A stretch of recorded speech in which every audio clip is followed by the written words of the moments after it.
Hi friends, diabetes ఈ రోజుల్లో చాలా కామన్ ప్రాబ్లం అయిపోయింది కదా. చాలామంది డయాబెటీస్తో కొన్ని ఇయర్స్ నుంచి సఫర్ అవుతున్న వాళ్ళు ఉన్నారు.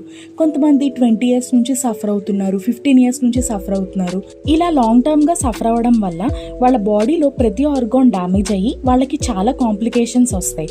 అవేంటంటే రెటినోపతి, అంటే డయాబెటీస్తో సఫర్ అవుతున్న వాళ్ళకి స్లోగా చూపు మందగించి చూపు సరిగ్గా కనిపించదన్నమాట. డయాబెటిక్ నెఫ్రోపతి, అంటే డయాబెటీస్తో సఫర్ అవుతున్న వాళ్ళకి స్లోగా కిడ్నీస్ డ్యామేజ్ అయిపోయి కిడ్నీ ఫంక్షనింగ్ అనేది తగ్గిపోతుంది. న్యూరోపతి, డయాబెటీస్ ఉన్న వాళ్ళకి నర్వ్స్ డ్యామేజ్ అయిపోయి వాళ్ళకి స్పర్శ తెలియకపోవడం, తిమ్మిర్లు రావడం, మంటలు రావడం జరుగుతుంది.